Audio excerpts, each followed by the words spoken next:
A 16-year-old shoots and kills a 78-year-old man in a robbery after years of run-ins with the law. 8 injured in a gang-related shootout at the Coastal Empire Fair. It's events like these that led Savannah's mayor and city council to push police for tougher enforcement of the parental responsibility ordinance a couple of years ago. This is not an easy job, but it's one you signed up for. You are not allowed to shrug your shoulders and look the other way. They are your responsibility. But that hasn't happened. According to numbers provided by the city of Savannah, in 2013, 4 parents were cited under the parental responsibility ordinance, all for school attendance. 2 were given warnings, 2 ordered to attend parenting classes. In 2014, as of mid-September, the ordinance was used just once. The parent charged with failure to supervise their child then failed to show up to court to answer to that charge. Compare those numbers with the smaller city of Davenport, Iowa. In just 3 years with a similar law, 1,375 parental responsibility warnings were issued. 115 violations were recorded. The most often cited offenses under the ordinance were for shoplifting, disorderly conduct, and criminal mischief. City Alderman Van Johnson has been one of the most vocal proponents of the ordinance. What's the purpose of having a law if it's not being enforced? We complain about juvenile crime. We see very clear instances where parents should have been able to manage their children in a better way, better supervise their children in a better way, and this is clearly not happening. WSAV crime expert Jerry Long says it's not that simple. You try to the best of your ability to keep track of your child, but as they reach a certain age, it's very difficult to do that 24 hours a day. And so all parents face the same problems. It's just a matter of how does the city government want to facilitate helping them to become a better parent. Which all agree is the intent of the law. Penalties like fines and even jail time not used unless the parent is found guilty of multiple violations or contempt of a court's order. This is a way for us to create some opportunities to provide parents support where they need it, and then of course if the support does not work, really to be a little more punitive on them. I'm not saying that law enforcement doesn't have a role in that, because they certainly do. If a child is committing a crime, they need to be held accountable. The parents need to be held accountable for managing their children.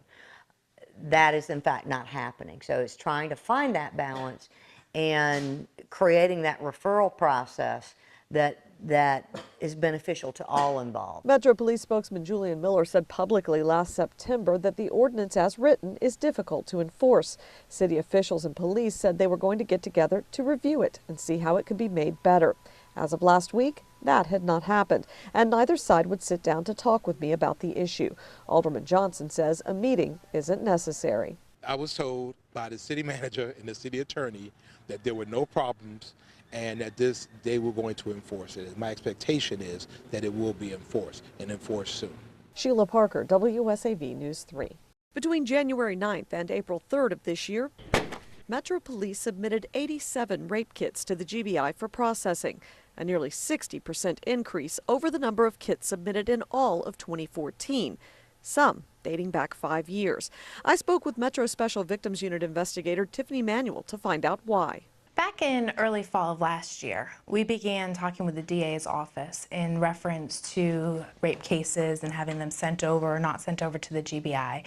And in the past, it had been the practice of SCMPD that if the case was unfounded or closed exception clearance, it would not be sent over to the GBI. Reports from those cases I requested show most were closed because the victim was not cooperating. With rape cases, we have to have a victim. We have to have the victim come to court with us. We have to have the victim be able to testify.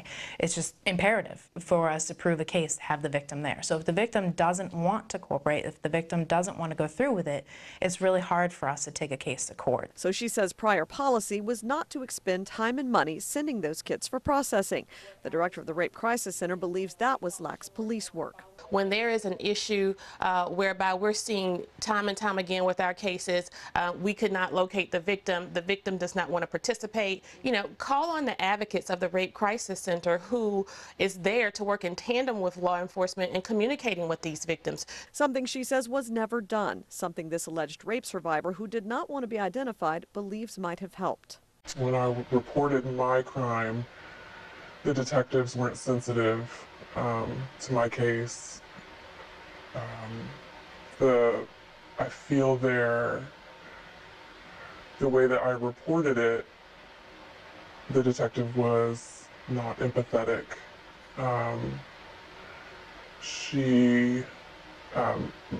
I felt during that time, I felt like I was the suspect. And she made me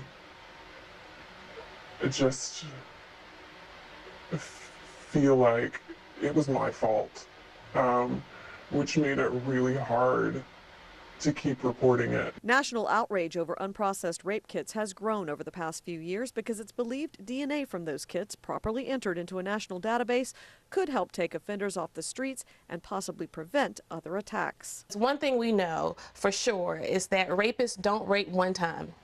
And when we have these occurrences where so many people, so many assailants, so many perpetrators are getting away with this crime, it gets our attention. Detective Manuel says national news concerning unprocessed kits led SVU last fall to start looking at their cases going back 10 years, resulting in those 87 kits already sent this year and 23 more awaiting processing. Why should it take a headline? Why should it take a news story for you to do proper diligence with regard to these cases and kits? That's not anything new.